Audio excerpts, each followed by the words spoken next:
মারা গেছেন আসিয়া।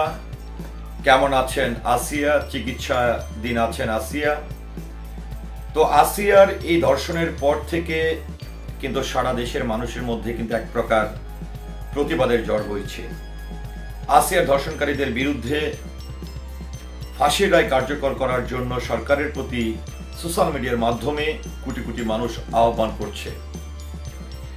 আসিয়ার এই ধর্ষণের শিকার হওয়ার পর সোশ্যাল মিডিয়া সরগরম হয়ে আছে, প্রতিবাদের ঝড় বইছে। কিন্তু এরই মধ্যে সবচেয়ে দুঃখজনক বিষয় হচ্ছে, আসিয়া যখন চিকিৎসাধীন অবস্থায় আছে, আসিয়া যখন বাঁচার লড়াই করছে, এর মধ্যেও সামাজিক যোগাযোগ মাধ্যমে বিভিন্ন সময় আমরা লক্ষ্য করছি আসিয়া মারা গেছে এমন তথ্য প্রকাশ করছেন। অনেকেই এরকম ভাবে ফেসবুকে স্ট্যাটাস দিচ্ছেন।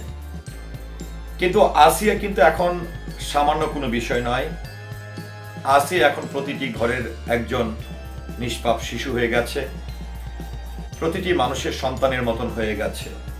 প্রতিটি মানুষ তাকিয়ে আছে আসিয়ার ধর্ষণকারীদের বিরুদ্ধে সরকার কি পদক্ষেপ নেয়। এরই মধ্যে আমরা দেখেছি আসিয়াকে যারা ধর্ষণ করেছে আসামিদেরকে যৌথ বাহিনীরা গ্রেপ্তার করতে সক্ষম হয়েছে, আদালতেও তুলেছে। আদালতেও আসিয়ার ধর্ষণকারীদের বিরুদ্ধে এক প্রকার প্রতিবাদের সৃষ্টি হয়েছে। তাদেরকে পুলিশের হাত থেকে ছিনিয়ে নিয়ে সাধারণ মানুষ বিচার করার জন্য উদ্গ্রীব হয়ে উঠে পড়ে লেগেছিল, এমনটা আমরা লক্ষ্য করেছি। তো আসিয়ার যখন এই চিকিৎসাধীন অবস্থায় আছেন, মৃত্যু সজ্জায় আছেন, আমরা প্রতিনিয়ত দেখছি বাংলাদেশের স্বনামধন্য গণমাধ্যমগুলো আপডেট দিচ্ছে। কিন্তু দুঃখজনক বিষয় হচ্ছে যে এই আসিয়াকে নিয়ে অনেক সময় আমরা দেখছি হঠাৎ করে কিছু কিছু মানুষ সামাজিক যোগাযোগ মাধ্যমে এরকম পোস্ট করছে যে আসিয়া মারা গেছে। তো যারা আসলে অনেক কন্টেন্ট ক্রিয়েটররা আছেন, আমরা জানি যে এই কন্টেন্ট ক্রিয়েটররা তাদের কন্টেন্টকে হিট করার জন্য, ভিউ পাওয়ার জন্য অনেক সময় মিথ্যাকেও সত্য প্রমাণিত করার চেষ্টা করে, অনেক ধরনের ভুয়া তথ্য প্রচার করে থাকেন। কিন্তু আমি অনুরোধ করব আমার ব্যক্তিগত জায়গা থেকে, আসিয়াকে নিয়ে আমরা কোনো প্রকার মিথ্যা সংবাদ প্রচার না করি, কোনো প্রকার গুজবে আমরা কান না দিই।